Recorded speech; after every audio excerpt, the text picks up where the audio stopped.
This past week, I returned from our solidarity journey to Israel with more than 40 community members. Warning, this video is a little long, but in less than 10 minutes, I am going to take you through 5 incredibly powerful days of tears, laughter, despair, hope, ingenuity, and strength. So I hope you'll get comfortable and join me for the ride. This mission was different. Our goals were simple. 1, to understand the impact of our investments all across Israel, in Yokneam, Megiddo, Kibbutz Nahal Oz in the south, and Shlomi in the north. 2, to see firsthand the tremendous needs that still lie ahead. And 3, to stand in solidarity with the people of Israel. There was almost no tourism, no Masada, no long market strolls. For 5 straight days, almost every moment was spent listening, in safe rooms, in municipal offices, in youth programs, and in underground hospital facilities. In Nahal Oz, we sat in Adi's home, the first house that terrorists entered on October 7th. She described sitting in her safe room for 20 hours in the dark, listening to the terrorists right outside her door. And when she heard a Palestinian mother cheering on her son, she told us that she finally understood Golda Meir's line about peace requiring loving your children more than you hate ours. That wasn't politics. That was a mother just sharing her story of protecting her family. We met Ron, a music producer who was at the Nova Festival. He talked about dancing one minute and running for his life the next, about abandoning his car, about losing friends. And he told us why he keeps speaking, because staying connected to that survivor community helps him continue to survive. And Sigal, who lost both of her daughters in the Nova massacre. But rather than just emptying their clothes into a Goodwill bag, she started a nonprofit that empowers at-risk girls through style workshops using their clothes and others, living out her daughter's dream of combining fashion and psychology. We listened to Sharon, who was taken hostage into Gaza with her husband and twin 3-year-old daughters, separated from one of the girls for the first 10 unbearable days. Before she was released with the girls in the first hostage deal, she described being given 3 minutes to say goodbye to her husband David before they took him away, not knowing if she'd ever see him again, and not to be reunited until the last hostage deal 2 years later. There are moments when a room goes completely still. Her story was one of them. The human cost of this war is not abstract. It is personal, and it is ongoing as Israelis cope with everything they've experienced. And yet, everywhere we went, we saw something else too.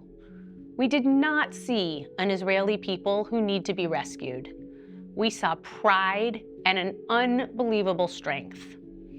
In Shlomi, along the Lebanese border, where Atlanta was the very first federation to invest in rebuilding, nearly 100% of residents have returned after evacuation. Not because it's easy, but because it's home. And they are rebuilding with their own hands, the new pioneers of Israel.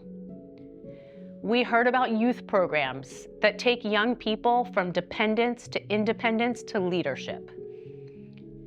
In our partnership region of Megiddo, we met adults like Nagist, who was part of Federation-supported programs 30 years ago when she arrived in Israel on foot from Sudan, and now she has 2 degrees and 4 children.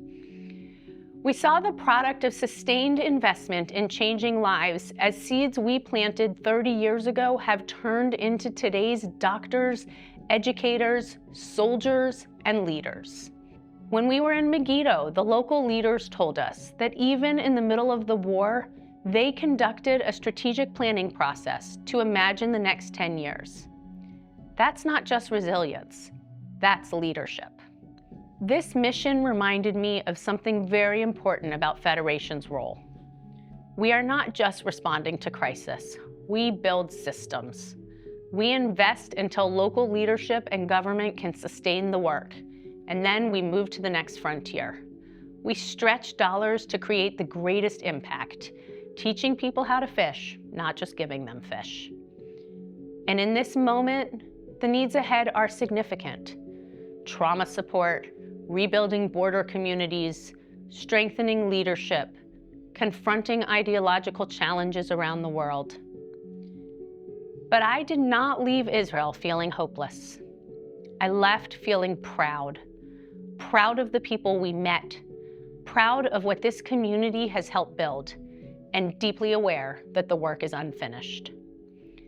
Standing in solidarity is not just showing up, it's committing in relationship, in partnership, for the long haul.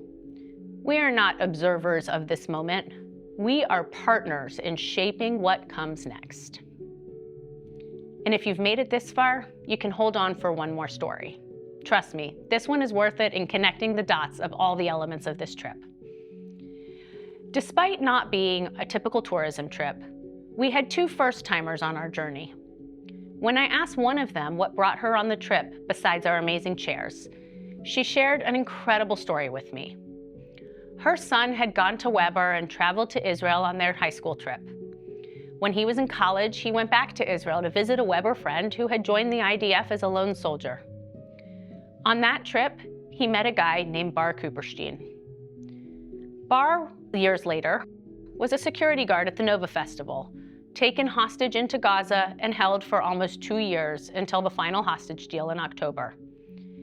She had vowed that if he was ever released, she was going to go to Israel, and so she came on our trip. What she didn't know was how Bar was connected to our community. When I had the privilege to travel to Israel in January 2024 with a group of community leaders, the first people we met were Bar's grandparents, themselves Holocaust survivors, telling us about how they were living through a second Holocaust. From that moment, he was etched in the hearts of our community. But there's more. Bar's father was in a terrible accident several years ago that left him unable to talk or walk. He goes to the Spivak Sports Center for his therapies, a longtime project that our community has been proud to invest in. We visited the center on our trip, and while we were there learning about their work, in came Bar and his father to speak with us. Bar's father shared how he learned to speak again because he needed to advocate for Bar, and he learned to stand so that he could properly hug Bar when he came home, all because of the services that he received at the sports center. Talk about a full circle moment for this first-timer participant. And this story truly exemplifies how the work we do at home, such as investing in Jewish education, ultimately intersects with the work we do in Israel. This is what it means to be a part of global Jewish people, and this is what it means to be a part of Federation.